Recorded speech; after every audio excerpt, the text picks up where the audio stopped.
네, 안녕하십니까. 815 머니톡 가족분 여러분. 2023년 12월 10일 찐시황 시작하도록 하겠습니다. 지난주는 제가 이제 그 김민수 대표님 땜빵 잠시 했었고, 오늘은 또 민재기 팀장 그 땜빵을 잠시 하게 되었네요. 아무튼 뭐 기다리셨던 분들 있으셨을 텐데, 제가 나와서 조금 언짢으시더라도 오늘 내용들 좀 재밌게 풀어볼 테니까 한번 들어봐 주십시오. 자, 그러면 오늘 제가 드릴 이야기는 뭐냐면, 최근에 이제 증시 상황, 우리가 그 9월, 10월 달 하락장을 겪은 이후에 전체적인 시장 흐름을 한번 간단하게 이렇게 좀 이야기 드리고요. 그리고 이제 글로벌 증시 흐름들 한번 체크하고, 그리고 다음 주 뭐 시장 흐름 예상되는 어떤 좋은 섹터들, 매매할 만한 종목들 뭐 있나, 이런 것들 한번 볼 거고요.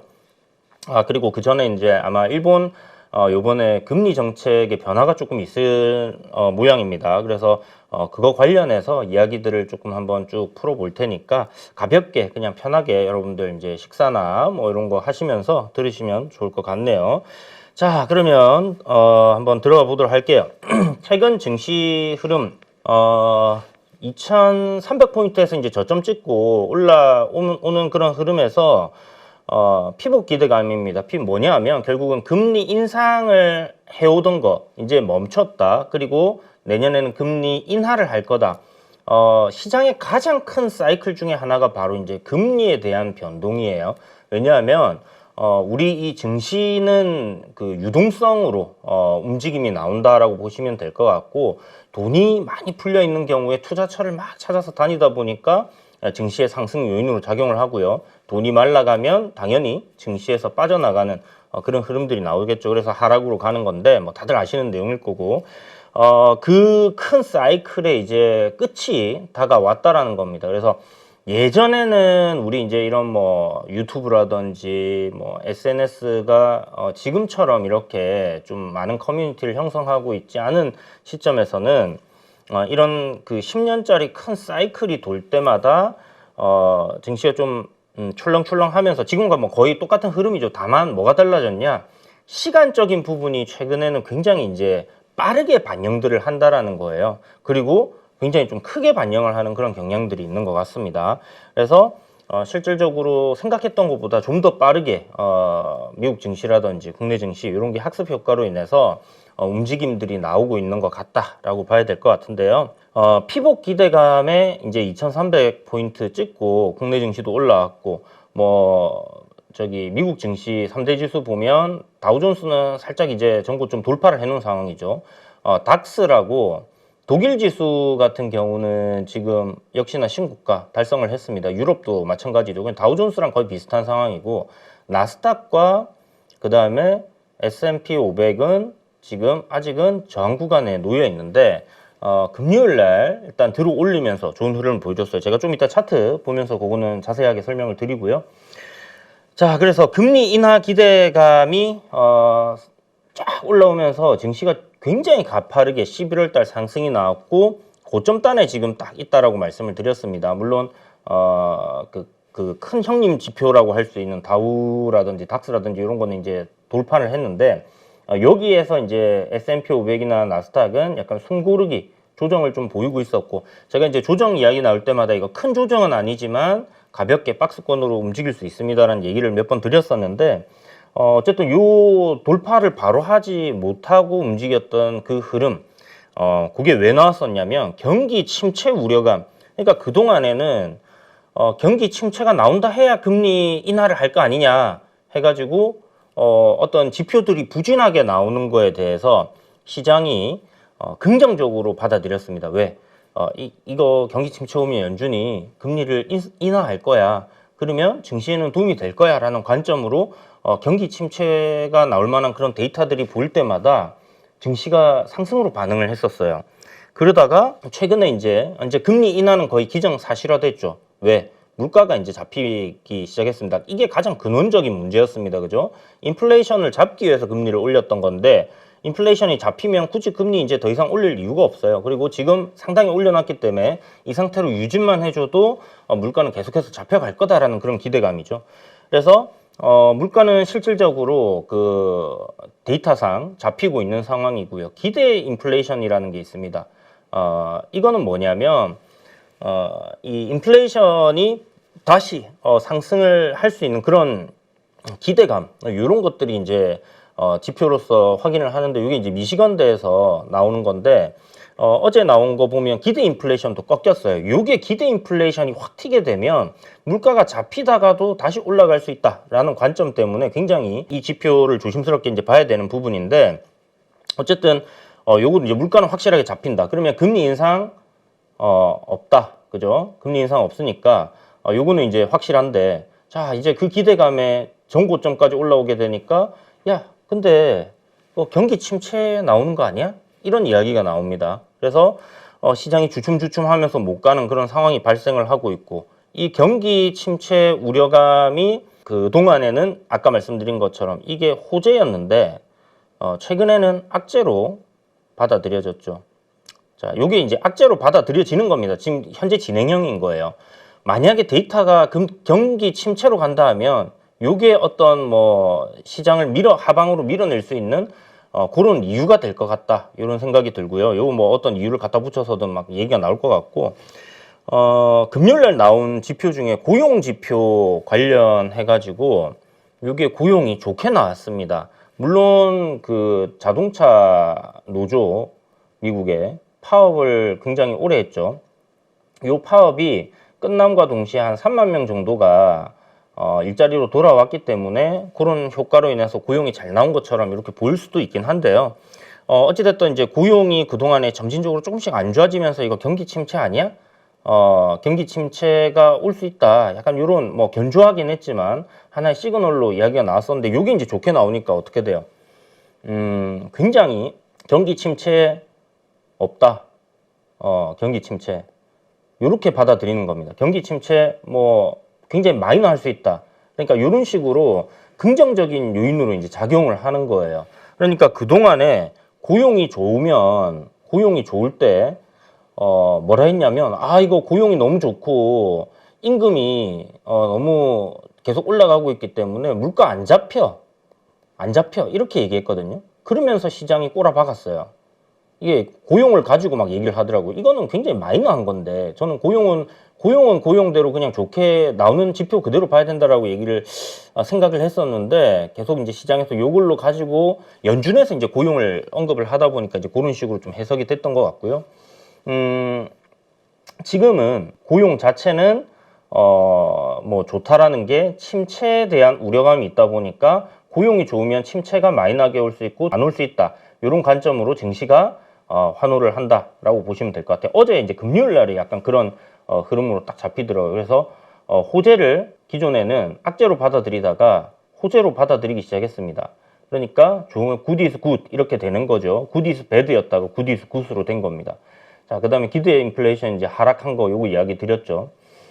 경기 침체 우려가 이제 축소가 되는 거예요. 한마디로 고용이 좋고 뭐 소비도 괜찮게 나왔기 때문에 경기 침체 우려는 과하다라는 이야기가 나오면서 요게 이제 축소가 되고, 금리 인하 기대감이 좀 하락을 했죠. 왜냐하면 아까 말씀드린 것처럼 고용 지표가 좋다 보니까, 그러면 이거 또 금리 인하 이게 안 좋으면 경기 침체로 갈 것 같으니까 금리 인하 빨리 할 텐데, 금리 인하 또 좀 더 느려지는 거 아니야? 기간이 좀 길어지는 거 아니야? 이 고금리 상태가? 약간 이런 부분들은 분명히 있었습니다. 그러나 그럼에도 불구하고 증시가 상승을 했다라는 거, 이게 일단 굉장히 좀 주목할 만한 포인트고요. 요거 보시면 미국 10년물 국채금리예요. 미국장이 금요일 날 미증시가 올랐습니다. 그죠? 그동안에 여러분 기억하실지 모르겠는데, 아마 다 기억하시겠죠, 당연히. 채권금리가 이렇게 올라가면서 증시가 어떻게 됐어요? 증시가 박살났습니다. 그죠? 내려갔죠. 내려가다가 최근에 이제 채권금리가 이렇게 내려오면서 증시가 이렇게 올라와 있는 거예요. 자, 그런데 미 국채금리가 이제 상승을 하면, 국채금리 상승이 이제 올라가는 거죠. 이게 올라가면 증시가 하락을 해왔는데, 어저께는 국채금리가 상승을 했는데 미국장이 올랐어요. 그죠? 지금까지와는 조금 다르다. 그러면 그동안에 이제 채권 금리가 상승함에 따라서 이제 막 미증시가 하락을 하고 요렇게 이제 연동을 해서 우리가 막 채권 금리 떨어져야 돼 막 이렇게 생각을 했었는데 지금 보시는 것처럼 반등이 나왔음에도 불구하고 올랐다는 거죠. 그러면 뭐가 바뀌었냐? 거기에 대해서 좀 생각을 해봐야 되는데 요게 이제 엔화 대비 이제 US 달러입니다. 보면 150포인트 부근에서 152포인트였죠. 요 부근에서 지금 한번 크게 내려왔다가 다시 지금 보시는 것처럼 올해 이제 여기 올라왔었죠. 그래서 요 구간에서 지금 그 일본 은행에서 이제 그동안에 양적 완화 돈 풀기 하던 거를 멈출 수 있다라는 그런 이야기를 시작했습니다. 한마디로 이제 긴축에 들어갈 수 있다는 거죠. 이게 무슨 소리냐면 미국이나 뭐 많은 나라들이 그동안에 금리를 올리면서 긴축을 해왔는데 일본은 디플레이션 때문에 그동안 긴축을 하지 않았어요. 계속해서 돈을 풀었다는 거죠. 경기 부양을 위해서. 그랬는데 최근에 이제 물가 상승이 좀 가파르게 나오는 부분들, 그러니까 디플레이션에서 인플레이션으로 가는 겁니다. 그런 부분들이 나오기 시작하면서 드디어 이제 저임금의 뭐 디플레이션의 이런 악순환에서 이제 벗어나는구나라는 관점을 가지는 거고 그런 부분에서의 이제 너무 과도한 인플레이션이 오면 안 되기 때문에 금리를 조금씩 이제 올려가는, 그동안에 일본 같은 건 마이너스 금리였죠. 마이너스 0.1%를 유지를 했었습니다. 자, 그러니까 요거는 이제 뒤에 이야기를 하면서 더 설명을 드릴 텐데 일본에서 마이너스 금리를 그동안에 쓰고 있다 보니까 일본 내에서는 은행에 돈 넣어놓으면 돈을 잃게 되죠. 그러니까 뭔가 플러스 수익이 날 만한 곳으로 투자를 해야 되는데 해외에 이 자금들이 굉장히 투자가 많이 됐습니다. 그거를 이제 쭉 한번 이야기를 드려볼게요. 자, 그러면 저는 이제 지금 채권 금리 상승은 일본의 어떤 그 금리 정책 변화에 따라서 좀 반응을 한다, 이렇게 좀 생각을 하고 있고, 이 영향이 굉장히 좀 향후 더 확대될 거다라고 생각을 하고 있어요. 물론 시간차는 좀 있겠지만, 그래서 요거에 대해서 우리가 조금 알아두고 미리 조금 생각을 해놓고 나중에 이런 부분들이 시장에 영향을 좀 미치는 모습이 나오게 됐을 때 조금 더 빠르게 대응을 할 수 있지 않겠나라는 생각을 해봅니다. 그래서 이 이야기를 드릴 텐데, 일본이 이제 그 긴축 정책을 하게 됐을 때 투자 시장에 어떤 영향을 미칠까, 요거에 대해서 좀 알아둬야겠죠. 일본이 사실상 이제 1995년도부터 기준금리가 0.5%를 넘긴 적이 없습니다. 중간에 뭐 2006년쯤이었나 그 전에 한번 금리를 갖다가 움직여가지고 뭐 시도를 했었는데 그게 이제 안 먹혔어요. 그래서 계속해서 금리를 갖다가 이제 낮은 금리로 유지를 하고 있던 그런 상황이었고, 금리를 은행에서 낮게 유지를 하는 이유는 뭐냐면요, 결국은 기업들이 뭐 이자 비용을 적게 자금을 조달할 수 있게 되지 않습니까? 그러면 그 돈으로 투자를 하고, 그죠?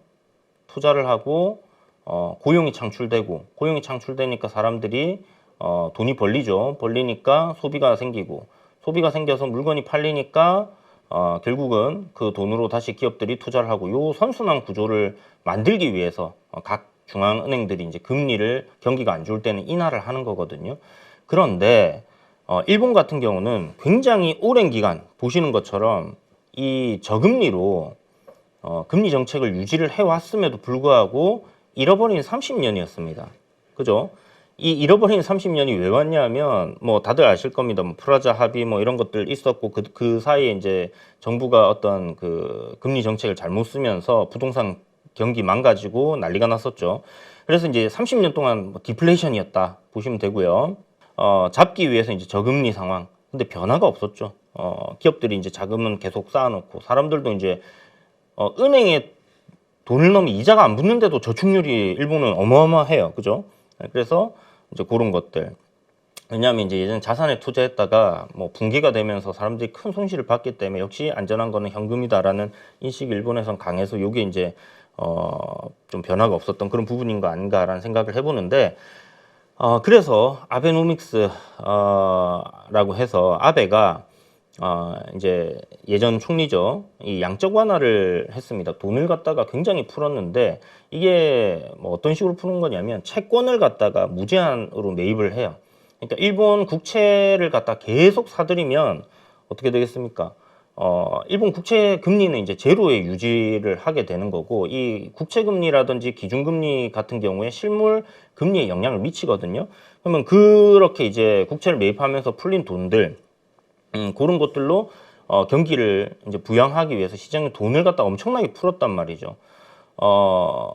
그러니까 어떻게 됩니까? 엔화가 약세고, 엔화가 약세니까 수출 가격 경쟁력이 강화되고, 그러면 기업들이 수출 잘 될 거야. 그럼 돈을 많이 벌 거 아니에요. 돈을 많이 벌면 고용을 더 늘리고 투자를 더 하고 하면서 경기 선순환을 만들려고 그렇게 한 거예요. 그리고 엔화가 약세가 되니까 어떻게 됩니까? 우리나라 같은 경우에 이제 뭐 800원 할 때 일본 막 가야 된다 막 이런 얘기 막 많았잖아요. 주변에 한번 놀러 갔다 오시는 분들도 많았고, 왜냐하면 굉장히 뭐 싸게 우리가 여행을 갈 수 있는 그런 부분이기 때문에 해외에서의 관광 수입 증가도 노릴 수 있었습니다. 요거는 어느 정도 관광 수입 증가는 됐는데, 기업들이 투자를 계속 안 하고 임금도 안 올리고 약간 그런 부분들이 있었습니다. 뭐 투자는 뭐 계속 했지만 어쨌든 좋은 어떤 결과가 나오지 않았다라는 거죠. 그래서 아베노믹스는 뭐 실패한 거다 뭐 이런 얘기가 있었는데 결국은 일단 디플레이션에서 벗어나긴 했어요. 이게 이제 코로나19에 따른 뭐 글로벌적인 그런 인플레이션, 물가 상승 압력을 일본도 그대로 이제 받으면서 만들어진 건지, 아니면 이제 이게 뭐 아베노믹스의 어떤 그 나비 이펙트로 뭐 만들어지는 건지, 그거는 이제 뭐 호불호가 있을 수 있겠지만, 어쨌든 결과는 인플레이션을 만들어냈고 지금 디플레이션에서 벗어나고 있다는 겁니다. 그래서 은행이죠, 그 뱅크 오브 재팬, 여기에서 이제 정책 변화를 좀 시사했어요. YCC 정책이라고 그동안 써왔는데, 이게 뭐냐면 일본 국채 금리 수익률 곡선이 있습니다. 이거를 정부가 마음대로 이제 조정을 하는 거였거든요. 그러니까 이거를 누름으로써 금리를 못 올라가게끔 이렇게 잡아놓는 거였는데, 이제 여기 뭐 적어놨죠. 국채 수익률 올라가면 시중금리 상승하고, 요것 때문에 우리가 미국 10년물 국채 금리를 그렇게 유심히 봤던 겁니다. 그런데 이제 일본이 요거를 금리 마이너스 금리 종료, 요거를 좀 시사를 했고,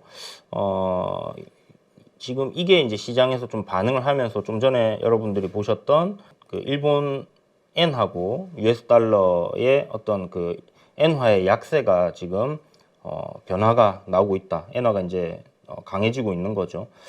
자, 그런 흐름에서 이게 이제 계속 좀 이어질지 봐야 되는데, 지금 당장은 저는 뭐 그렇게 생각합니다. 일본 금리가 마이너스 0.1% 기준금리를 유지를 하고 있거든요. 미국은 지금 5.5%, 이 갭 차이가 엄청나잖아요. 그러면 이게 지금까지 어떤 식으로 사람들이 움직였었냐면, 일본은 이자가 굉장히 싸요. 그러니까 일본에서 돈을 빌립니다. 일본에서 돈을 빌려요. 빌린 그 돈을, 요거는 이자가 거의 없어요. 이자가 굉장히 조금이거나 없어. 그러면 이거 그냥 이자 안 내고 빌린 돈을 투자를 해서 이자를 주는 곳에 넣으면 이득이 나는 거잖아요. 그죠? 그러면 주식같이 변동성이 큰 종목에 뭐 투자를 사람들이 했다가 손실 날 수도 있으니까 그런 거는 안 할 거 아니에요. 원금이 보장되는 상품 중에서 뭔가 수익이 날 만한 거. 결국은 국채입니다. 국채. 각 나라의 국채들을 이자가 있으니까, 미국 같은 경우는 5%, 뭐 호주 뭐 이런 나라들도 다 이자가 뭐 2%, 3%만 돼도 여기 마이너스보다는 남는 거 아니에요. 그죠? 그러니까 일본에서 돈을 땡겨다가 이런 데다가 막 투자를 하는 거예요. 미국이나 호주나 뭐 한국이나 금리가 높은 곳에 투자를 하는 겁니다. 국채 같은 거, 안전자산에. 그러니까 어떻게 돼요? 그냥 뭐 앉아서 돈 벌고 있었어요. 돈 벌고 있었는데, 일본에서 이제 금리 우리 올릴 수 있다라는 뉘앙스를 취하면서 금리를 올릴 것처럼 얘기를 하니까 자본시장에서 이제 반응이 나오기 시작합니다. 그동안에 공짜로 돈을 빌려가지고 투자를 해갖고 우리가 이득을 내고 있었는데, 저기서 이제 이자 금리가 올라가면 이자 비용 부담이 발생할 거 아니에요. 그러면 여기에 5% 투자해 놓고 여기 이자 2% 주면 3%의 갭이 있으니까 요거는 뭐 여전히 수익이다 할 수 있는데 이게 점점점 올라와 갖고 요게 마진이 안 남는 상황이 된다. 이렇게 생각해 보세요. 어떻게 될까요? 당연히 요거 청산해 버리겠죠. 더 이상 투자 가치에 매력이 없어지는 겁니다. 이제 그런 것들을 미리 생각을 하기 시작하니까 시장이 움직이는 거예요. 아까 보셨던 이제 환율 같은 게 움직이고 그러니까 어떻게 돼요? 채권이 올라갈 수밖에 없는 거죠. 채권 금리입니다. 우리가 보는 게 채권 금리. 이 금리는 채권을 사람들이 많이 팔면 어떻게 돼요? 많이 팔면 가격이 내려가죠. 가격이 내려가면 금리는 올라가게 되어 있고요. 사람들이 많이 사서 가격이 상승을 하면 금리는 내려가게 되어 있어요. 그러니까 일본 자금들, 엔캐리라고 합니다. 이거를 엔캐리라고 하는데 이 미국에 투자되어 있는 자금들이 청산이 되는 그런 상황들이 이제 발생을 하게 된 거죠. 그동안에 이제 국채 들고 있던 거 이제 파는 겁니다. 미국채를 팔고 뭘 해요? 이제 돈을 갚을 준비를 하든지 뭐 그런 부분들이 생기는 거고, 이게 이렇게 될까봐 미리 그러면 이제 국채 가격이 하락하겠구나, 국채 가격이 떨어질 거니까 왜 이 엔캐리로 돈을 빌렸던 그 미국 국채가 시중에 나올 거다라고 생각하는 사람들이 생기는 거예요. 그러면 그 사람들은 어떻게 하겠어요? 뭐 채권 기존에 갖고 있는 거 팔아버리겠죠. 그러면 어떻게 됩니까? 채권 가격이 떨어지고 채권 금리 올라가는 거. 그래서 어제 미국장이 상승했음에도 불구하고 채권 가격, 이제 채권 금리가 이렇게 상승을 하는 그런 모습을 보이는, 지금까지 이제 달라진 부분이 결국은 일본의 긴축 정책 때문에 나타나고 있다라는 거고, 이 부분이 앞으로 향후 계속해서 시장에 선반영을 하든지 아니면 시간차를 두고 계속해서 움직이든지 이렇게 될 것 같아요. 그러면 이제 더 이상 미 국채 금리는 시장의 불안적인 요소가 될 수 없다라는 겁니다. 왜냐하면 외부적인 요인이잖아요. 어떤 물가 상승에 따른 그런 기대 때문에 지금까지 뭐 국채 금리가 올라가고 이런 거랑은 이제 달라지는 상황. 수요와 공급의 논리가 되는 겁니다. 기존에 많이 갖고 있던 미 국채가 매물로 나온다. 그 엔캐리 일본 돈 빌려가지고 샀던 거. 그러면 거기 이제 일본으로 돌아가기 위해서 이제 뭐 그런 게 나올 거다라는 생각 때문에 이제 채권을 청산을 하는 그런 사람들이 많아지고 채권 가격이 올라가고, 이게 이제 선반영이 되고 있는 부분이고, 아직은 아까 말씀드린 것처럼 기준금리는 낮아요, 일본이. 그러면 미국은 일단 5.5, 내년에 이제 내려간다고 치고 일본은 올라온다 치면 아직은 시간이 있다, 그죠? 시간이 있지만 시장 항상 선반영하기 때문에 그런 부분들 움직이는가 한번 봐야 될 것 같고, 일본의 해외 투자 규모 6천조 정도 됩니다. 이거 우리나라 GDP 한 2배 정도 되는 금액이죠. 어마어마한 자금이 이제 뭐 금융시장, 각 나라의 금융시장, 미국 같은 경우에 이제 미국채에 투자돼 있는 게 5% 정도 됐나? 그리고 호주에 한 12% 정도 이 엔캐리 자금에 투자된 게 이렇게 들어가 있거든요. 뭐 호주에 12%, 국채, 미국 국채 5%, 뭐 각 나라별로 이렇게 포트폴리오가 짜져 있겠죠.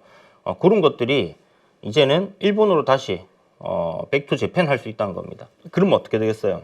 채권 가격이 많이 투자되어 있는 나라일수록 확 밀릴 수 있겠죠. 이거를 생각하면 이런 부분 때문에 단기적으로 이제 크게 채권 가격이 하락하는, 채권 가격이 하락하면 금리는 올라가는 거예요. 그죠? 그럼 요거 생각해 보면 하나의 투자 아이디어로, 일본이 이제 이제 YCC 정책 변화로 인해 갖고 엔캐리 자금이 이제 일본으로 돌아가면서 호주나 미국의 국채 가격이 급락을 해요.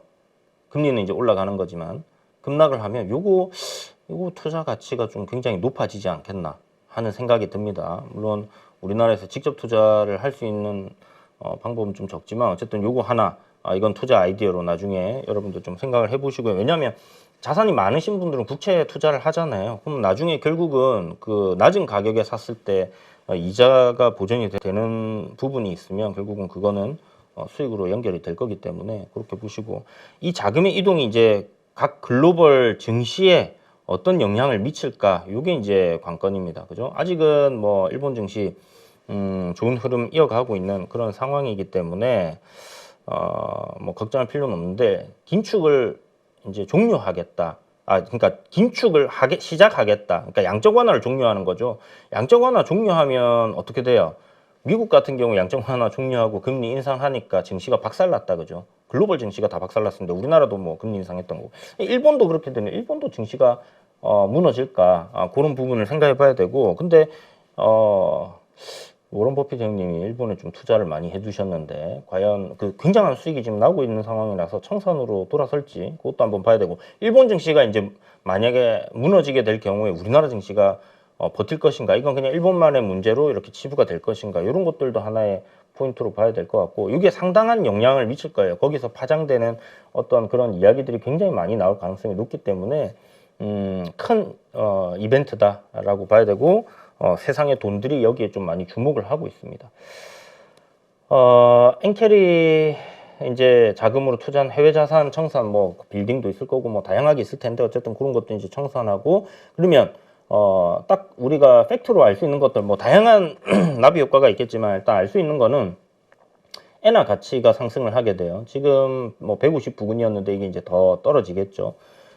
그러면 이제 일본 여행 가기 조금 껄끄러워지는, 뭐 800원대는 좀 가가지고 풍족하게 쓰고 이렇게 좀 재밌게 놀았는데, 이제 이게 올라가게 되면 이제 뭐 일본 가서 좀 펑펑 쓰면서 놀 수는 없는 그런 상황이 될 수도 있겠다라고 생각하시면 될 것 같고, 그러면 엔화 가치가 상승하게 되면 일본 기업들에게는 별로 좋지 않습니다. 수출을 하는 데 있어서 수출 경쟁력이 떨어질 수밖에 없겠죠. 가격 경쟁을 하는 입장에서.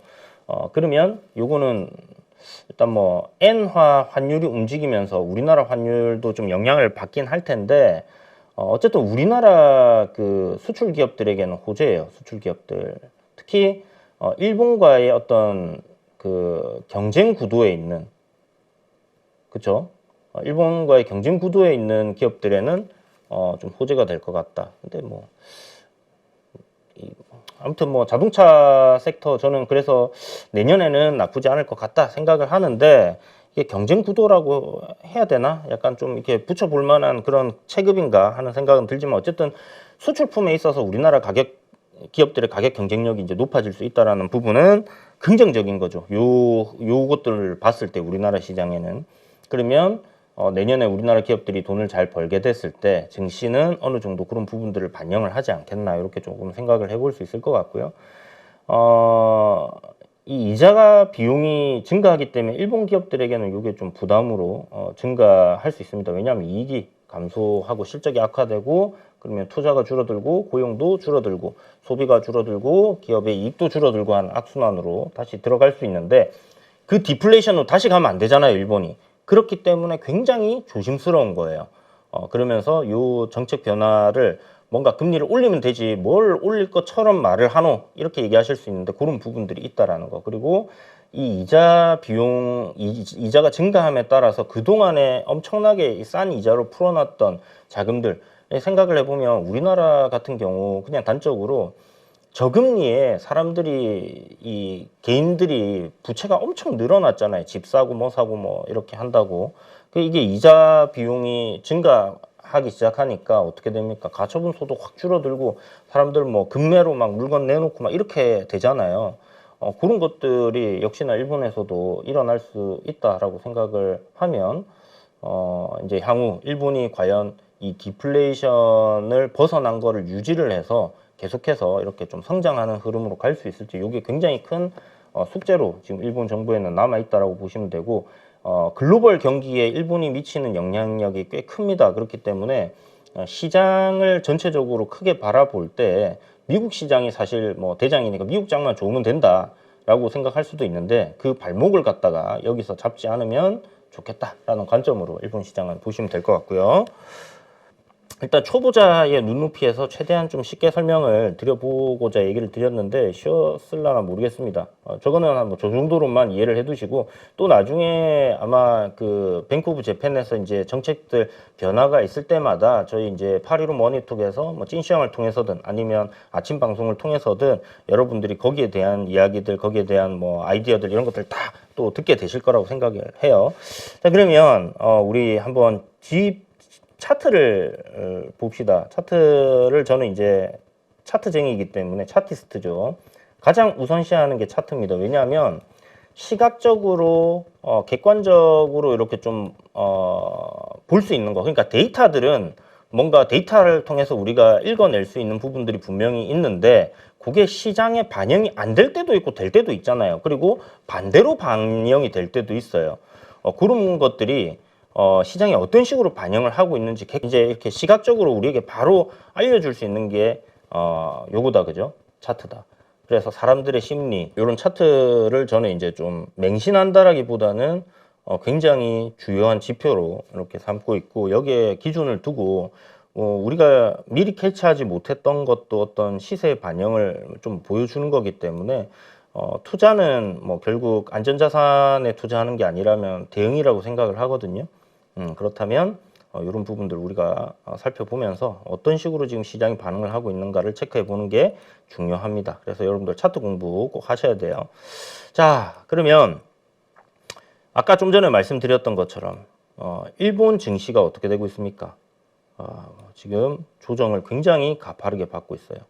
이게 보시는 것처럼 우리나라 증시, 미국 증시 그 어떤 곳보다 유럽 증시는 지금 뭐 신고가입니다. 그죠? 신고가를 갱신을 했고, 독일이 지금 뭐 이틀 전에 이미 신고가를 갱신을 했고요. 대만도 지금 보시는 것처럼 썩 나쁘지 않아요.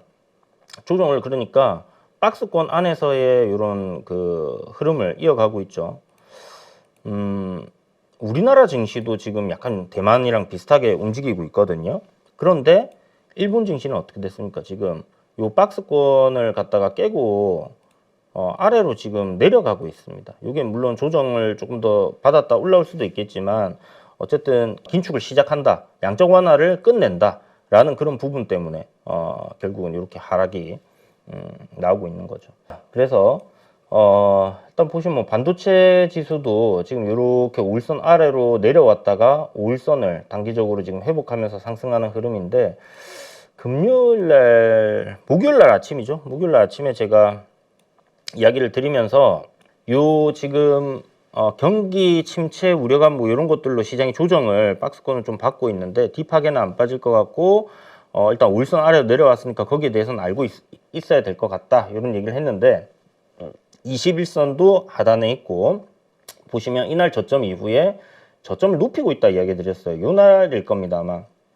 갭 상승해서 이렇게 쭉 밀었는데도 불구하고 저점은 이렇게 지금 올리고 있었던 그런 상황이었는데, 보시는 것처럼 금요일 날에 저런 식으로 시가를 또 상승 목요일 날 이제 저녁이죠. 상승을 시켰고, 금요일 날도 지금 올라오면서 종가 기준으로는 요 구간의 그 박스권을 이제는 돌파를 하는 그런 흐름이 나온 겁니다. 그러면 요거는 지금 흐름 자체가 이런 식으로 상승으로의 방향이 훼손이 되지 않았다라고 볼 수 있거든요. 그러면 결국 요 고점을 이제 돌파하는 그런 흐름으로 갈 가능성이 상당히 높아져 있는 상황이고요.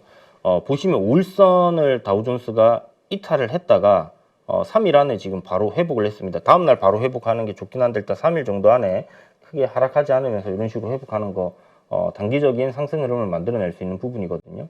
그래서 일단 미증시 S&P 500도 보시면 5일선 이탈 살짝 나왔지만 뭐 거의 뭐 빠지지도 않았습니다. 4,550선을 지켜내고 지금 상승으로의 방향을 돌렸고요. 그래서 제가 시장 좋다라고 이야기를 드리는 이유는 결국은 큰 금리 인상에 대한 사이클이 끝나고 거기에 따라서 시장이 지금 계속해서 우상향으로 반응을 하고 있기 때문이고, 이런 흐름들은 뭐 계속 이어질 수 있다. 우리가 생각지 못했던 외부적인 어떤 큰 충격이 없는 한은 계속해서 찌글찌글거리겠지만 우상향 흐름으로 증시는 방향을 지금 잡고 있다라고 보시면 될 것 같습니다. 그래서 사실 지금 중국 증시 빼고 보면 뭐 다 괜찮아요.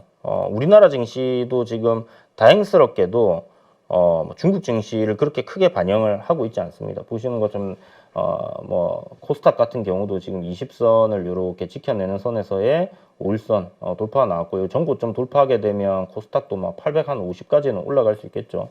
그 다음에 지금 코스피 같은 경우도 보시면 뭐 차트 거의 비슷합니다. 그죠? 그래서 저는 코스닥 잘 안 보고요. 그냥 코스피 흐름만 보는데 요 지금 내려오던 이 흐름을 갖다가 여기 이게 뭐예요? 역헤드앤 숄더.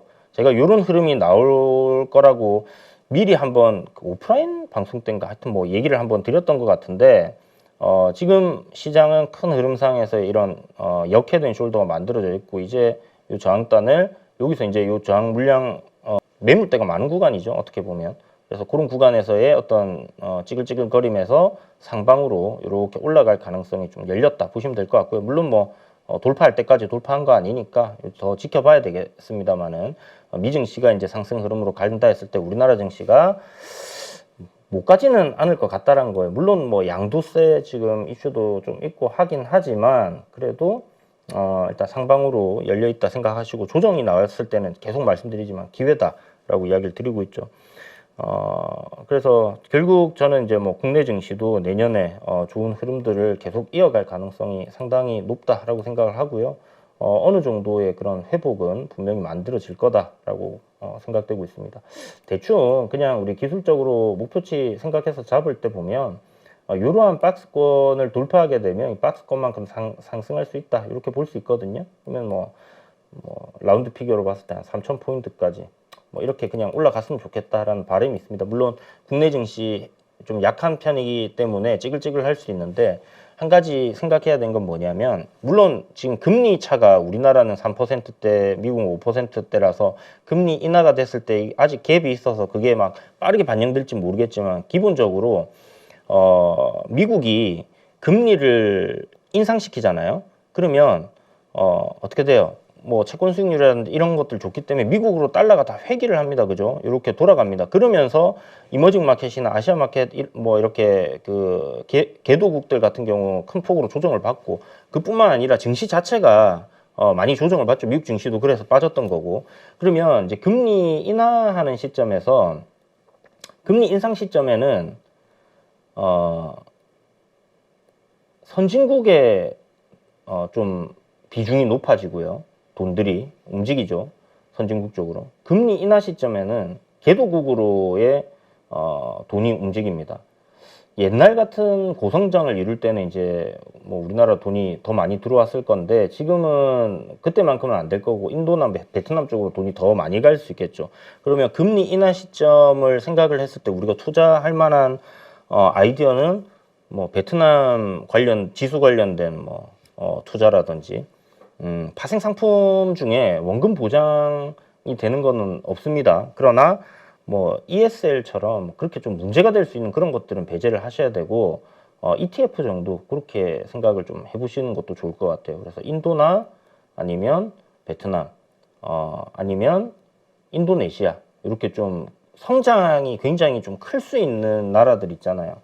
그런 쪽으로의 자금이 이동이 될 거고 그들이 이제 경기가 회복되면서 좀 가파르게 증시가 좀 상승할 수 있다라는 거. 우리나라도 개도국이긴 한데 성장률 나오는 것 자체가 지금은 좀 안 좋지 않습니까? 거기다가 이제 가장 큰 문제 저는 이거라고 생각하는데 저출산 이게 이제 외부에서 투자를 할 때 어떤 생산성에 대한 그런 부분들을 고민하게 만드는 거가 될 거다라고 생각합니다. 이거는 뭐 시간 지나봐야지 나올 결과긴 하지만 지금까지는 그래 왔어요. 뭐 낮은 금리에서는 그 달러 저비용으로 빌려다가 해외 좀 성장이 크게 되는 국가에 투자를 했을 때는 그 이익이 클 수 있지 않습니까? 그런 식으로 이제 투자가 이루어졌고 그럼 아직은 금리 인하를 한 건 아니기 때문에 본격적으로 인하가 시작되면 그런 흐름들이 만들어질 거고 뭐 자본시장에서는 이미 그런 부분들이 좀 선반영 될 수 있는 거죠. 그래서 실질적으로 지금 보면 우리나라 증시가 뭐 미증시보다 많이 못 올랐다 이렇게 생각하지만 이게 나중에는 또 아웃퍼폼 할 수도 있어요. 물론 뭐 돈이 우리나라로 안 오고 저기 베트남이나 인도 뭐 이런 데로 더 많이 갈 수는 있습니다. 그들이 더 아웃퍼폼 할 수도 있다라는 거 그런 거는 참고해 두시고 어쨌든 증시가 좋을 만한 요소들이 지금 많다라고 생각하시면 되고요. 자, 그 다음에 이제 제가 이야기 드릴 게 다음 주 전망이죠. 저는 이 지금 시장에서 가장 크게 우리가 좀 생각해봐야 되는 부분들 그러니까 총선도 있고요. 뭐 산업의 장기적인 성장을 보이는 뭐 2차 전지 그 다음에 죽었다 살아나는 뭐 반도체 뭐 실적이 꾸준하게 좋고 계속 저평가되어 있는 뭐 자동차 뭐 다양하게 이렇게 생각해 볼 수 있을 것 같습니다. 외국에서 러브콜 보내고 있는 뭐 방산, 이런 게 이제 어떻게 보면 투자처로서 뭐 급등 나오지 않은 그런 종목들, 그러니까 뭐 잔잔하게 어떤 이익을 계속 내고 있는 기업들 같은 경우는 투자를 할 만한 뭐 섹터다 이렇게 뭐 생각을 하는데, 이거 말고도 많은데 일단 조금 근시안적으로 보면 12월 달, 11월 말에 마지막 주 이게 테마들을 쭉 보시면요, 테마에 아예 신경을 안 쓰시면 뭐 이런 게 안 보이실 수도 있는데, 제가 테마를 보면서 그동안 이제 느꼈던 부분들은 뭐냐면, 항상 월 말쯤 되면 새로운 테마가 탄생해요. 셋째 주나 넷째 주쯤에 움직임이 나오기 시작합니다. 요 새로운 테마가 나오면 그 다음 달은 첫째, 둘째, 셋째 주를 거의 요때 나온 테마가 장악을 해서 움직임이 계속 만들어지는 경우가 많거든요. 지금 STO가 11월 말쯤 나왔어요. 마지막 주. 그리고 지금 12월 10일이잖아요. 중순쯤 되는데 STO 주가가 굉장히 많이 올라 있습니다. 근데 이거를 하나 생각을 해보시면, 테마라는 게 그냥 반짝반짝하고 사라지는 것들 있잖아요. 뭐 스레드 관련 종목이라든지, 아니면 요번에 움직였던 스텔스 뭐 소재 개발했다 해가 스텔스 관련이라든지 뭐 물질들, 이런 것들이 이제 반짝반짝하고 사라지기도 하는데, 크게 가는 어떤 테마가 있어요.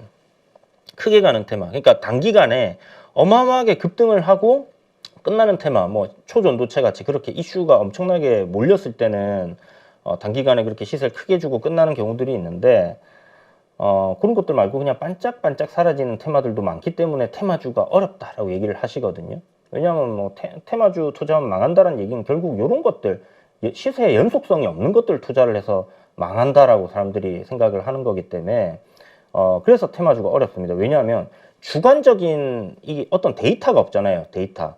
숫자가 딱 찍히면 이거 뭐 내년, 내후년 해서 이게 데이터상 성장이 된다 하면 이걸 보고 우리가 투자할 때는 뭔가 도박을 하는 것 같지 않고 정석적인 그 투자를 한다라고 생각을 하는데, 테마주는 그런 데이터가 없습니다. 데이터. 거의 뭐냐? 심리 게임이에요. 심리. 뭐가 될 것 같다. 근데 저는 이거 사실 근본적으로 가면 2차 전지도 지금은 막 숫자 막 찍히면, 예전에는 뭐 이런 뭐가 될 것 같다라는 이유로부터 출발을 한 거거든요. 모든 게 다 그래요. 신사업들은 생각해 보세요. 우리 IT 버블 때 그 뭐 인터넷 www 요거 얘기하니까 미친놈 뭐 이런 식으로 얘기했던 사람들 그때 당시 엄청 많았었거든요. 온라인으로 뭐 주문을 하고, 지금은 당연한 거지만 이 밀레니엄 시대로 막 들어올 때 98년도 막 99년도 이때는 이게 무슨 소리고, 약간 이런 식으로 생각하는 사람들이 굉장히 많았었어요. 그러니까 그때 당시에 뭐예요? IT 버블이 왜 생겼습니까? 뭐 닷컴 버블 뭐 할 것 같다. 그죠? 앞으로 이게 엄청난 성장을 할 거고 엄청난 돈을 벌어줄 거고 미래는 다 이렇게 될 것 같다라는 것 때문에 그때 막 다 올랐었잖아요. 근데 그 올라가는 게 어마어마하게 올랐어요. 다 10배씩, 뭐 닷컴만 붙었다 하면 10배, 20배 이렇게 올랐잖아요. 그런 것들이 결국은 이제 무너져는, 그게 하나의 테마인 거예요. 그 지금 우리가 그거 IT 인터넷 닷컴 버블이라고 하지만, 그게 그냥 뭐 우리나라에서 테마에 대한 인식을 갖고 있는 뭐 그런 거랑 뭐 다르다 이렇게 얘기할 수 있냐면 그렇지 않거든요. 이것도 테마였습니다. 결국은 테마라는 단어 자체가 지금 굉장히 부정적으로 잡주 뭐 이렇게 뭐 망한다 뭐 이렇게 좀 쓰이고는 있지만, 한국에서 어쨌든 시장에서 형성한 어떤 스토리를 테마라고 하는 거고, 그런 테마들 중에서 일시적으로 그냥 한두 번 급등하고 끝나는 테마들이 많기 때문에 테마주를 하면 망한다라고 이야기를 많이 하는 겁니다. 자, 그런데 저는 이제 테마주들 중에서 지속 가능한, 이 지속 가능하다는 건 뭐예요? 시세가 상승으로 지속 가능하다라는 거잖아요. 그런 지속 가능한 테마들은 우리가 투자로 접근을 해도 된다. 매매로 접근은 뭐 당연히 해야 되는 거고, 그런 것들이 어떻게 보면 뭐 로봇이라든지, 그죠? AI라든지 이거 AI 지금 돈 벌고 있습니까? 아직 별로 아니죠. 로봇 돈 벌고 있습니까? 아직 아닙니다. 그러니까 테마인데 이 산업이 커져가는 실질적으로 여기에 돈이 투자가 되고 있고, 그죠? 돈이 들어가고 있는 거예요. 돈이 들어가니까 인풋이 있으면 아웃풋이 있죠. 여기 이제 기대감이 돈으로 다시 돌아올 거다. 이 투자에 대한 부분이 돈으로 돌아올 거다. 이런 그 심리가 있는 거거든요. 그러니까 그냥 테마는 심리적인 요인, 주관적인 요인들 때문에 사람들이 이제 일순간 움직였다가 그게 지속 가능하지 않을 것 같으면 돈이 싹 빠지는 그런 부분이라고 하면, 실질적으로 어떤 그 새로운 뭔가 뭐 이렇게 미래에 돈이 크게 될 것 같고 이런 부분들에 투자가 이루어지는 것들, 돈이 들어가는 것들, 요거는 같은 테마지만 개념이 지속 가능한 부분으로 우리가 생각을 해야 돼요. 이게 굉장히 중요한 내용이거든요. 그러니까 테마주 하면 주변의 사람들 망해, 급등주하면 망해 이런 얘기 하는데, 급등할 때 들어가서 망하는 거고요.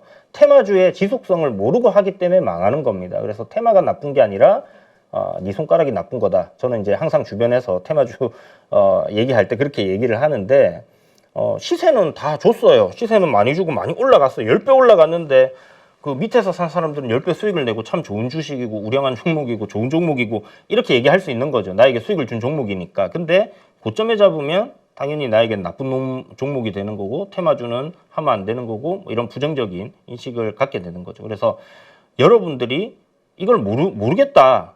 그러면 공부를 해보시고, 그래도 모르겠다. 그러면 안 하시면 되는 거고, 아까 그 투자할 만한 거는 많습니다. 그래서 이걸 제가 왜 이야기를 드리냐면, 저는 그렇게 생각해요. 전체 내가 10이라는 돈이 있다. 그러면 지금 시장이 좋아지기 때문에 물론 현금 비중을 좀 낮춰서 가져갈 필요는 있지만, 저는 어떤 상황이 됐든 한 30%의 현금은 들고 있어야 된다 생각하거든요. 그 다음에 한 50%를 정석적인 투자, 그러니까 숫자가 찍혀 있고 우리가 좀 어떤 예상을 할 수 있는, 그 다음에 그 산업이 어느 정도 이렇게 현실화되어 있고 그런 뭐 미래에 대해 불투명한 그런 게 아니라, 뭐 반도체라든지 아니면 뭐 2차 전지라든지 어떤 성장성을 가지고 있거나, 그게 이제 실질적으로 우리가 투자를 할 수 있는 어떤 숫자가 보이는, 그 다음에 가이드라인이 좀 잡히는, 그러니까 우리가 얘기하는 그냥 주관적인 게 아니라 객관적인 어떤 지표들이 나오는 그런 곳에 투자를 할 수 있는 걸 한 50% 잡아야 된다 생각하거든요. 그럼 여기에 한 25%는 가치 투자. 그러니까 기업이 실적 잘 내고 돈 잘 버는데 주가가 싼 것들, 그런 것들에 투자하는 거고, 25%는 성장주.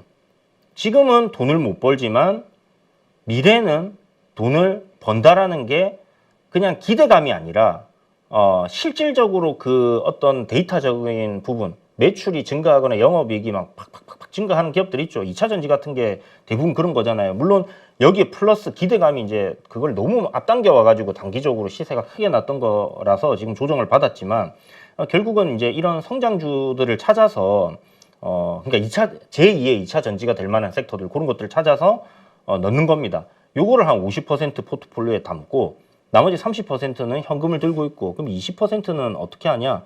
저는 이거는 단기 투자를 해야 된다라고 생각해요. 단기 투자.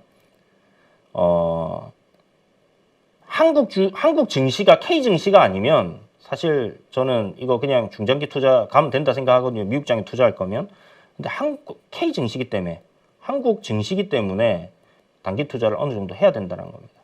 왜냐하면 뭐 계속 우상향하는 그런 흐름이 나오면 좋은데 기업이 계속 성장하고, 그렇지 않다라는 거죠. 그 어떤 그 흐름들이 항상 있어가지고 이게 쉽지가 않습니다. 그렇다면 내가 이제 너무 긴 시간을 바라보고 투자를 해놓게 됐을 때, 그 뭐 시장의 어떤 주도하는 섹터와 미스가 났을 때는 굉장히 소외감을 느낄 수 있고, 그런 부분을 만회하기 위해서는 한 20%를 그런 좀 단기적인 관점에 투자를 해보는 것도 좋다라는 거고, 이 20도 사실 저는 단기 투자에서 요거를 좀 쪼개거든요.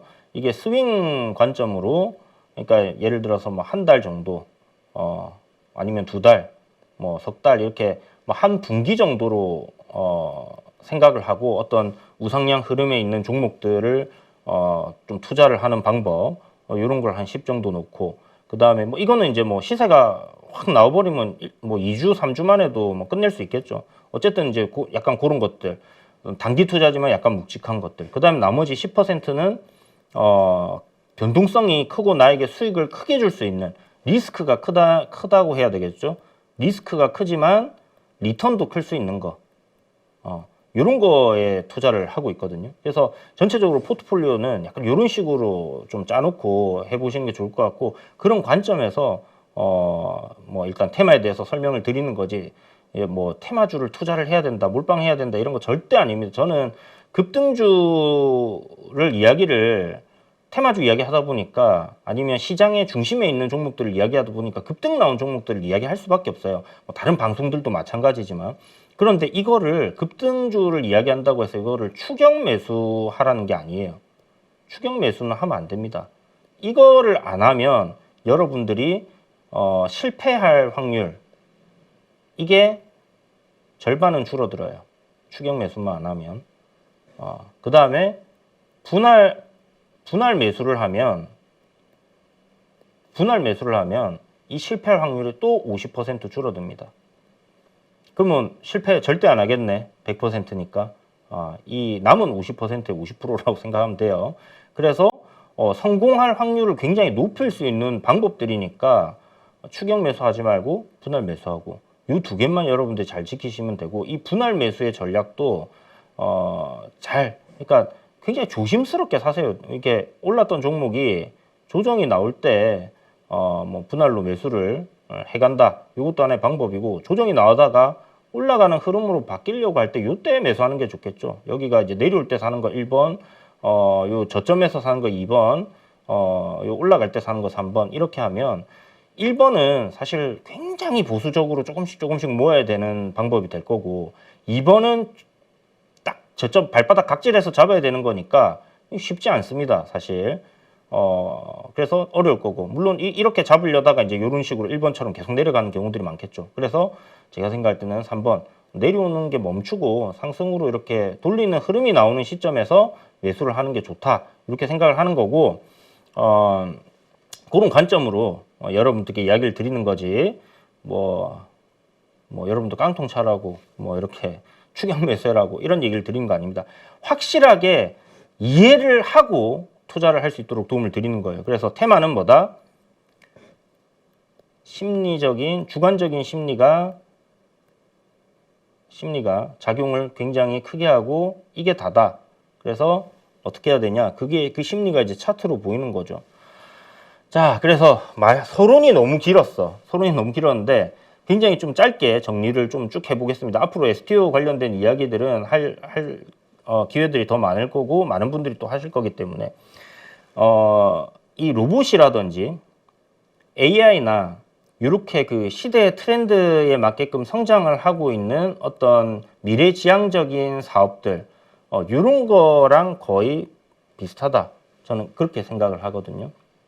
왜냐하면 로봇 시장이 2030년에는 뭐 시장 규모가 뭐 몇백 조가 될 거다.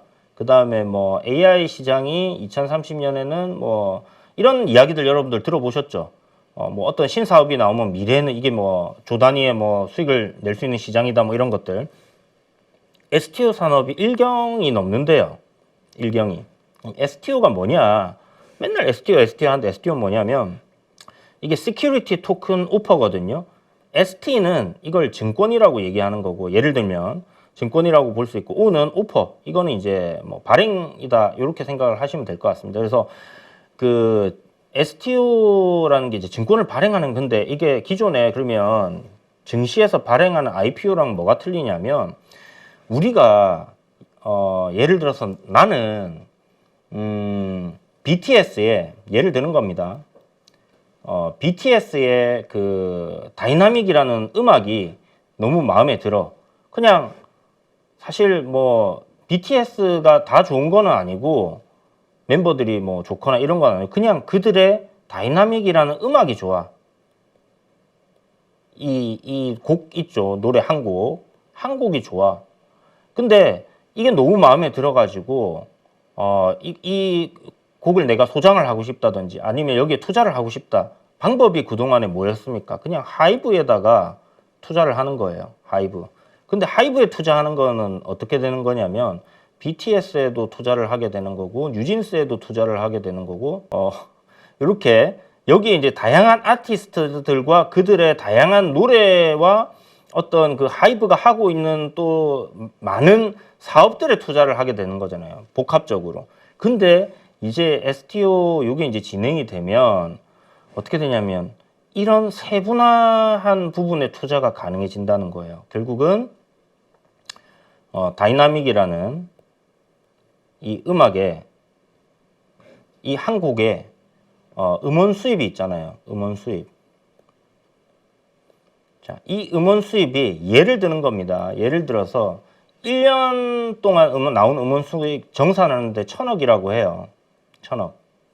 자, 그러면 이 다이나믹이라는 이 노래를 요 쪼개기를 하는 겁니다.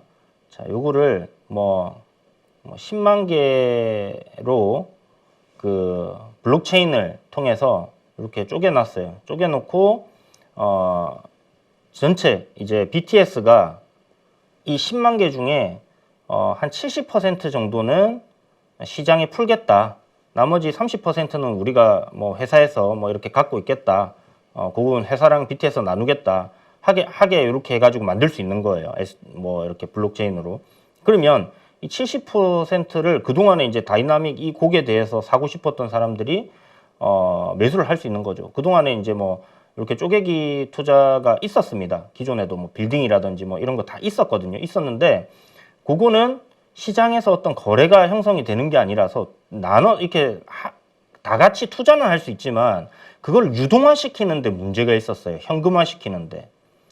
그러니까 건물을 갖다가 뭐 한 50명이서 돈을 모아갖고 샀는데 내 지분만 이렇게 또 막 팔려고 하면 그 굉장히 어려웠단 말이죠. 근데 이제는 이 블록체인을 통해서 그다음에 이제 증권사의 그 시스템을 통해서 이런 것들을 시세가 형성이 되고 사고 팔고 할 수 있게 되는 거고 이게 그러면 어떻게 되는 거예요? 하나의 기업처럼 우리가 생각할 수 있는 거죠. 밸류를 측정할 수 있게 되는 겁니다. 예를 들어서 우리가 기본적으로 이제 퍼를 갖다가 한 10배 주는 기업이 있다고 칩시다. 그러면 이 기업의 시가총액이 지금 1,000억이에요. 현재 시장에서 받고 있는 밸류가. 그러면 얘네들이 한 100억 정도 이익을 벌고 있는데 지금 1,000억이니까 이거 지금 적정 주가 수준이네. 우리가 뭐 이렇게 예를 들어서 얘기를 한다 칩시다. 근데 이거 다이나믹 이거 노래 하나의 적정 주가를 우리가 어떻게 측정할 건데 이런 부분이 생기잖아요. 그냥 팬들이 뭐 너무 사고 싶어서 많이 사면 수요가 많으면 가격 당연히 올라가는 거 아니야 이렇게 생각할 수 있는데 음원 수입을 1,000억이 나오는 거를 30% 얘네가 갖고 70%를 여기 투자한 사람들의 쪼개기 상품을 갖고 있는 사람들에게 배당을 한다고 칩시다. 자, 그러면 1년에 이 다이나믹이 벌어들이는 돈은 1,000억이에요. 이 1,000억에 대한 가치를 이런 식으로 이제 펄을 먹여가지고 또 기업처럼 매년 벌어들이는 이익이 어떻게 되는지 이런 걸 해가지고 뭐 가치를 또 평가하겠죠. 거기에 따라서 이제 그 시세가 변동성이 생길 수 있는 거고 갑자기 왜 BTS가 너무나 더 많은 인기를 얻어요. 뭐 이렇게 BTS는 뭐 워낙 탑이니까 좀 마이너한 뭐 기업들 없나? 어쨌든 예를 들어서 임영웅이라고 합시다. 임영웅이 우리나라에서는 뭐 트로트에서 탑이잖아요. 탑인데 아직 뭐 중국이나 미국에서는 아닙니다. 그죠? 근데 예를 들어서 임영웅의 어떤 노래를 여러분들이 이제 이 분산 그 STO를 통해서 어떤 그 상품을 샀는데 임영웅이 갑자기 나 빌보드에 진출을 할게 하면서 임영웅의 어떤 이 노래라든지 아니면 뭐 신곡이라든지 이런 것들이 중국에서 대박이 터져요. 아니면 미국 빌보드 차트에 막 올라가. 그렇게 됐을 때 어떻게 되겠습니까? 이거 음원을 듣는 사람들이 더 늘어나니까 수익이 증가하겠죠. 그러면 당연히 요거 형성되어 있는 시세 역시 떡상을 할 수 있는 그런 상황으로 갈 거고 뭐 이게 굉장히 다양하게 제가 이제 음원을 얘기로 드렸는데 웹툰도 저는 가능하다고 생각하고요. 웹툰 그러니까 지금 뭐 나 혼자 레벨업 이런 거 있잖아요. 엄청나게 뭐 1억 뷰 넘게 나오고 막 이런 인기 있는 것들. 그런 것들을 이제 이렇게 상품으로 낼 수도 있다 생각을 하고, 미술품, 뭐 전시돼서 미술품에 전시됨으로써 들어오는 그 수익금을 또 어떻게 또 배분이 가능할 거고, 건물, 그죠? 건물도 가능할, 건물은 뭐 지금 이거 하고 있는 게 리츠랑 좀 비슷합니다만은, 뭐 그렇게 가능할 거고, 또 주차장, 그죠? 예를 들어서 주차장 부지가 있어요. 이 주차장 부지는 이걸 뭐 요만큼 떼가지고 주인이, 나 지금 자금 융통이 필요한데 절반만 떼가지고 팔아버리면 여기 뭐 건물 들어서든가 뭐 이거 사간 사람들이 그렇게 할 거 아니에요. 그냥 어떤 사람한테, 야, 내 주차장 지분의 50%를 사. 내가 여기서 나오는 수익 50% 줄게. 이거 잘 안 된다. 그죠? 굉장히, 뭐 유형 자산이지만, 현금화 시키기가 어려운 그런 부분이고, 일부만 또 현금화 시키는 거 거의 불가능합니다. 그런데 내가 이제 주차장을 가지고 있는데, 서울의 노른자 땅에 이 주차장에서 들어오는 수입만 한 달에 뭐 10억 정도 된다고 칩시다. 1년에 뭐 100억 정도 수익이 나는데, 요거 STO로 이렇게 상품 만들어 가지고 딱 만들어 놨어요. 그러면 뭐 여기다가 사람들이 이제 요 1년마다 100억 나오는 거에 대한 배당을 받기 위해서 막 사놨습니다. 사놔갖고 투자를 해갖고 이제 시세가 이제 형성이 될 거예요. 주변에 이제 주차장들이 막 사라지면서 건물로 올라가. 그래서 주차비를 더 올렸어요. 주차비를 올린다 하면 시세도 올라갈 수 있겠죠. 그래갖고 이제 투자를 한 2년 했는데, 갑자기, 여기에 큰 빌딩을 짓고 싶다. 누가 이거를 갖다가, 사간다. 1조를 주겠다. 그렇게 해가지고 이 땅을 갖다가 1조에 청산을 하게 돼요. 그러면 어떻게 됩니까? 여기 투자한 사람들은 거기에 따른 배분을 받게 되는 거죠. 그래서 이런 식으로 어떤 투자 상품들이 생긴 건데, 이게 우리나라 이제 정부에서 이제 미국이나 뭐 다른 나라들 같은 경우는 이미 요게 이제 활성화돼 있어요. 법적으로 이제 다 만들어져 있고, 우리나라 이제 법적 제도화 시키는 거고, 샌드박스로 이제 제도화를 시키는 거죠. 그러면 그냥 일반적인 거래소, 뭐 코인 거래소나 뭐 이런 데서 이걸 하느냐? 그게 아니라 증권사랑 통해서 증권회사, 우리가 흔히 잘 알고 있는 증권회사의 어떤 상품으로 들어가게 되는 겁니다. 주식 거래하듯이 증권사 상품으로 하나의 거래가 되는 거죠. ETF처럼. 아시겠죠? ETF를 발행하는 거 뭐 자산운용사라든지 뭐 이런 것들 막 있잖아요. 그런 것처럼 이렇게 이제 하나의 상품들이 증권사에 이렇게 등록이 돼가지고 우리가 쉽게 이런 것들을 거래할 수 있게 되는 거죠. 자, 근데 이 지금 뒤에도 있지만 하나증권 같은 경우 23년도에 이제 IT센이랑 요거를 지금 준비를 하고 있어요. STO. 그 다음에 미래에셋 같은 경우는 서울옥션하고 지금 뭘 하고 있고, 그러니까 각 그 기존의 NFT라든지 블록체인 관련해서 사업을 하고 있는 그런 기업들이 증권사와 손을 잡고 이 사업을 지금 하겠다라는 겁니다.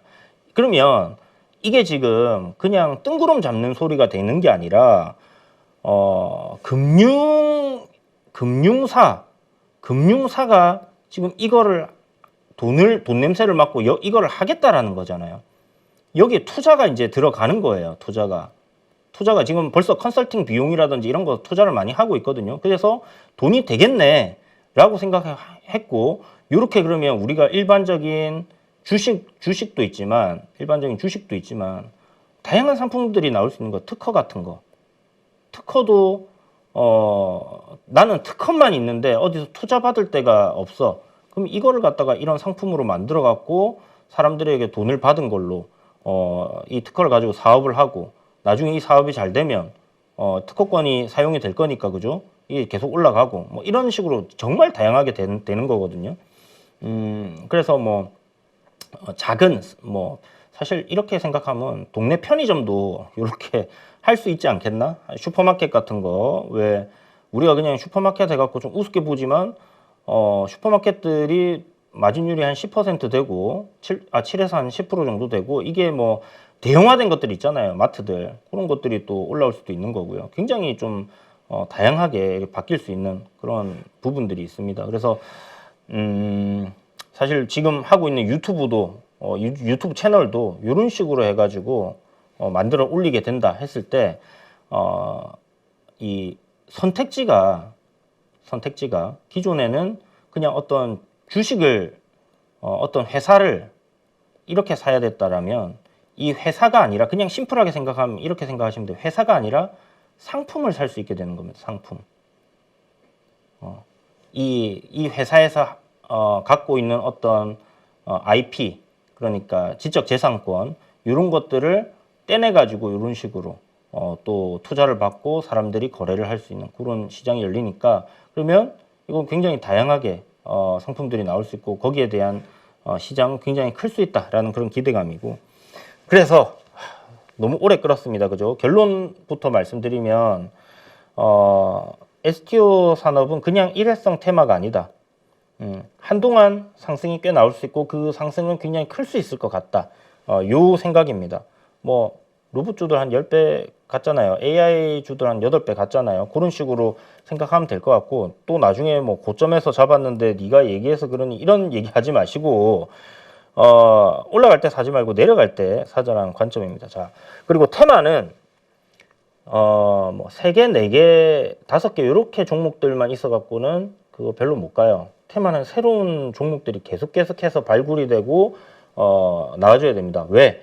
그러니까 예를 들어서 STO의 재료가 야 이거 보니까 너무 좋은 것 같은데 이거 사람들이 너무나 열광하고 좋을 것 같아. 그러면 이거 사람들이 어떻게 됩니까? 하나 뭐 대장주는 너무 올라 있으니까 야 이거는 너무 올라서 못 사겠는데 근데 비슷한 사업 하는데 조금 안 오른 거 없을까? 찾아요. 그럼 2등주가 탄생해요. 그러면 또 1, 2, 3등주 막 올라가고 있으니까 와 사람들이 보니까 STO 그래 저거 돈 되겠지 막 발굴을 해요. 그 다음에 올라가는 것들이 후발주들입니다. 그죠? 이거 우리 비료 사료 식량난 왔을 때도 그렇고 전쟁 관련 종목들 터졌을 때도 그렇고 계속해서 이런 식으로 되잖아요.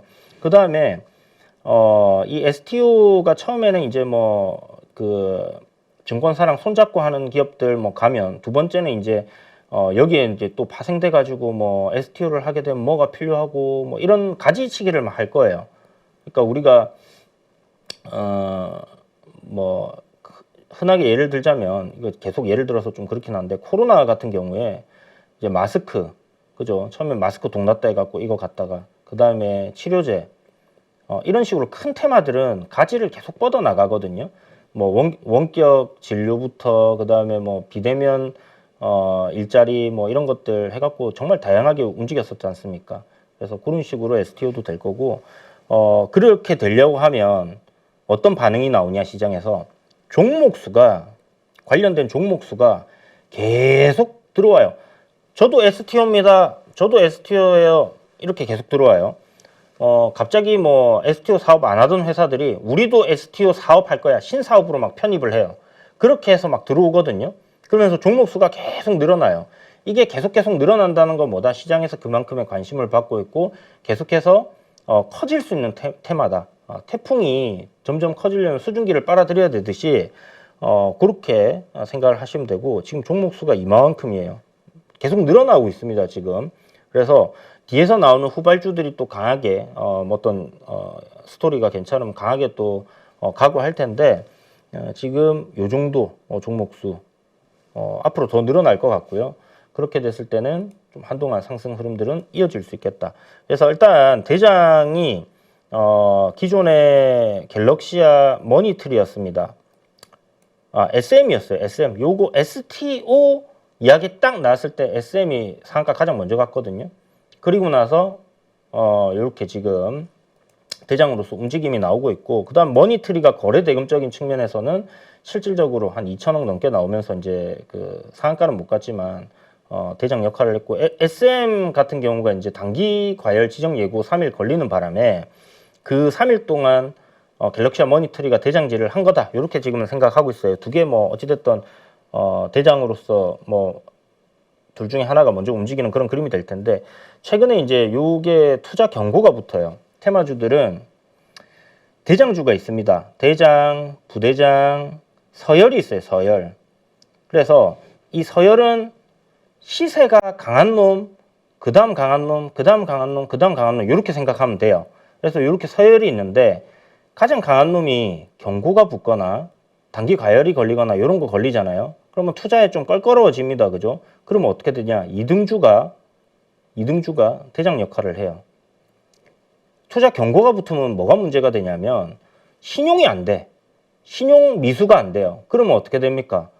들어올 수 있는 돈 자체가 줄어들잖아요. 분명 신용 미수를 사용해서 매매를 하는 사람들이 있는데, 그렇기 때문에 이등주가 더 강하게 움직이는 경우가 생기는 거고, 그동안에 1등주는 좀 쉬어가는 흐름이 나온다든지 이렇게 되거든요. 그래서 SM이 단기 과열 들어갔을 때는 30분마다 거래가 되니까 이게 좀 힘들다, 거래가. 그래서 이등주가 머니트리가 대장 역할을 했고, 요게 이제 그 이후에 계속 대장 역할을 할 수도 있고, 다시 1등주로 1등주가 내가 대장인데 하고 올라갈 수도 있습니다.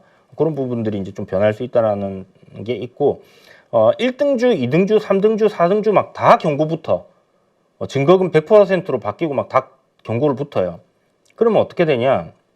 증거금 100%는 사실 증권사마다 좀 차이가 있기 때문에 경고가 붙으면 일단 모든 증권사에서 다 신용 미수가 안 됩니다. 그래서 이거 영향이 크다는 거죠.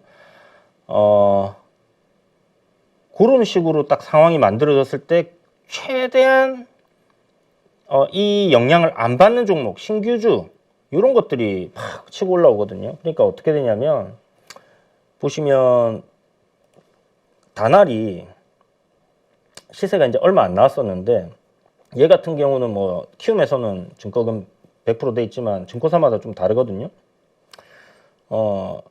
투자 경고가 안 붙어 있습니다. 그죠? 그러니까 이제 얘가 목요일날 좀 대장 역할로 시세 가장 컸고, 그 다음에 최근에 이제 보면 요게 이제 그 경고 아직 붙기 전이라서 IT센 같은 경우가 좀 대장 역할로 뭐 상한가는 가지 못하고 있지만 시세를 또 시원시원하게 뽑아주고 있는 그런 상황인 겁니다. 보시면 이제 이제 8일 날에 단기 과열, 금요일 날이죠. 지정이 되었어요. 단기 과열 종목 지정이 됐기 때문에 그러면 이제는 얘도 좀 주춤해지겠죠. 그러면 이제 또 찾는 겁니다. 아직 그런 거 아닌 애들. 그런 식으로 해서 대장주가 조금씩 바뀔 수 있다라는 거. 요거는 이제 트레이딩 관점으로 생각하면 되고, 투자의 관점으로 잡겠다. 그럴 때는 어떻게 해야 되냐면 그냥 대장주들을 보면 돼요. 대장주들이 조정이 나왔을 때 사세요, 여러분. 조정이 나왔다는 건 뭐예요? 차트로 딱 보면 음봉이 나왔을 때잖아요. 이렇게 올라가는 종목이 계속 가는 게 아니라 내렸다 올랐다 내렸다 올랐다 이랍니다. 그럼 내렸다가 올라가는 지점에 사고, 내렸다 올라가는 지점 이런 데에서 좀 투자를 하면 돼요. 이게 네가 지금 뭐 말장난하냐 이러시는 분들 있을 수 있는데, 이거 진짜 거짓말이 아니고 모든 종목을 다 이렇게 투자를 해야 되는 거고, 테마주라서 다른 거는 그냥 시세 변동성과 시간이 빠르게 움직인다는 거, 급등이 나온다는 거, 짧은 시간 안에 그거밖에 없어요. 제가 이제 뭐 초도 전도체 얘기를 좀 자주 해서 뭐 싫어하시는 분들도 계시지만 한번 이거를 우리가 예시로 한번 보자고요. 이게 제가 이야기를 막 드렸던 시점이 이 저점에서 막 요거 첫 상한가 나오고 그 다음 상한가 나오고 했던 요때 요런 지점이었거든요. 요런 지점. 첫 상한가 나왔을 때 막 거품 물고 흥분을 하면서 제가 조화를 했죠. 그 이유가 이렇게 이제 52주 신고가 들어가는 가는 상황에 어떤 그 이슈가 이제 좋아서 그랬던 건데, 그건 이제 됐고, 그 차트 흐름만 보자고요. 시세가 올라왔습니다. 내려왔죠. 급락이 나왔죠. 그러면 이 올라갈 때 산 사람들은 여기서 엄청난 손실을 볼 수 있어요. 그렇지만 내렸다가 올라가려고 하는 흐름들이 나올 때 산 사람들은 수익이 크게 났겠죠. 이거를 일봉으로 보면 뭐 좀 저렇긴 한데 뭐 120분봉이라든지 240분봉이라든지 이렇게 놓고 보면요, 이런 식으로 매매할 수 있는, 내렸다가 다시 올라가는 흐름이 나올 때 이런 구간들이 있거든요. 올라가다 내렸다가 뭐 다시 뭐 이럴 때는 뭐 점으로 갔기 때문에 못 샀겠지만 어쨌든 내렸다 올라가려고 할 때 이런 때 이제 투자를 하면 된다는 겁니다. 단기적인 투자겠죠. 그래서 STO도 결국은 저러한 형태의 흐름을 이어갈 거기 때문에 지금 우리가 공부를 해놓고 대장주가 뭔가, 거기서 내가 어떤 구간에서 그러면 매수를 할 것인가, 내리다 올라가는 시점, 내리다 올라가는 시점, 내리다 올라가려고 하는 시점, 이럴 때 투자를 하는 거예요. 근데 내리다가 올라가려고 해서 올라갈 것 같아서 샀는데 깨져요.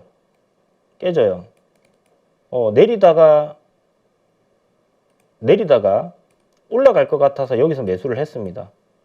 매수를 했는데 이걸 저점을 깨네. 그럼 어떻게 하면 됩니까? 안 올라가고 올라갈 줄 알고 샀는데 안 올라가고 내려가. 손절을 하는 거예요, 손절. 그러면 어떻게 되냐? 내려갔다가 다시 올라갈 수는 있겠지만 리스크가 높은 거잖아요. 이 단기간에 변동성이 큰 거는. 여기에 대한 리스크 관리를 할 수 있는 거고, 올라갈 때는 어떻게 돼요? 수익이 크게 날 수 있는 거죠.